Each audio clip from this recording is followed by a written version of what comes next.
नमस्कार, JRC inspire chemistry take के इस वीडियो में आपका स्वागत है। आज हम जीवाणु के अंतर्गत पुनः एक मोस्ट इम्पोर्टेंट प्रश्न के साथ आगे बढ़ते हैं। आज का हमारा प्रश्न इस प्रकार से है, अल्फा हेलिक्स संरचना जो प्रोटीन में पाई जाती है किस बंध द्वारा स्थायित्व प्राप्त करती है। पुनः इस प्रश्न को जानें, अल्फा हेलिक्स संरचना जो प्रोटीन में पाई जाती है किस बंध द्वारा स्थायित्व प्राप्त करती है। आइए इस मोस्ट इम्पोर्टेंट प्रश्न को हम चित्र के माध्यम से जानेंगे। तो संक्षिप्त में जाने पुनः, तो प्रोटीन की अल्फा हेलिक्स संरचना की श्रृंखला में चौथे अमीनो अम्ल के अवशेष NH तथा प्रथम अमीनो अम्ल के अवशेष CO अर्थात कार्बोनिल समूह के मध्य अंतरा आणविक हाइड्रोजन बंध के कारण स्थायित्व प्राप्त करती है। आइए इसे हम संरचना के माध्यम से जानें, परंतु इसके पूर्व पुनः हम संक्षिप्त में जानें। तो प्रोटीन की अल्फा हेलिक्स संरचना की श्रृंखला में चौथे अमीनो अम्ल के अवशेष NH तथा प्रथम अमीनो अम्ल के अवशेष CO के मध्य अंतरा आणुक हाइड्रोजन बंध से स्थायित्व प्राप्त करती है।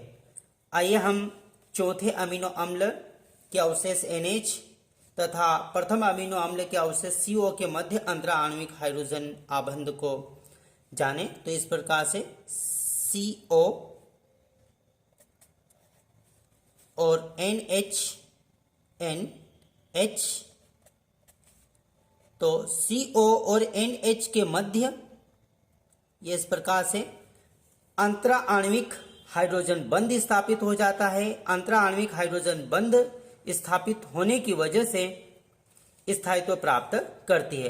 तो हम कह सकते हैं प्रोटीन की अल्फा हेलिक्स संरचना श्रृंखला में चौथे अमीनो अम्ल के अवशेष NH तथा प्रथम अमीनो अम्ल के अवशेष CO के मध्य अंतरा आणुक हाइड्रोजन आबंध से स्थायित्व प्राप्त करती है। आइए हम संरचना के माध्यम से इस प्रश्न को पुनः जानें। तो ये प्रोटीन की अल्फा हेलिक्स संरचना है, हम चित्र के माध्यम से जानें। तो ये प्रोटीन की अल्फा हेलिक्स संरचना है जिसमें हाइड्रोजन बंध अर्थात CO और NH समूह के मध्य हाइड्रोजन बंध स्थापित है। तो हम कह सकते हैं इस कुंडलित आकृति का जो निर्माण होता है एक ही पेप्टाइड श्रृंखला में CO और NH, ये NH समूह के मध्य, अभी हमने जाना CO और NH समूह के मध्य हाइड्रोजन बंध, इस प्रकार से हाइड्रोजन बंध स्थापित हो जाता है और हाइड्रोजन बंध स्थापित होने की वजह से स्थायित्व प्राप्त करती है। पुनः जाने, ये जो कुंडलित आकृति दिखाई दे रही है, इस कुंडलित आकृति का निर्माण एक ही पेप्टाइड में अर्थात एक ही पेप्टाइड श्रृंखला में CO एवं NH समूहों के मध्य हाइड्रोजन बंध स्थापित हो जाता है और हाइड्रोजन बंध स्थापित होने की वजह से स्थायित्व प्राप्त कर लेती है।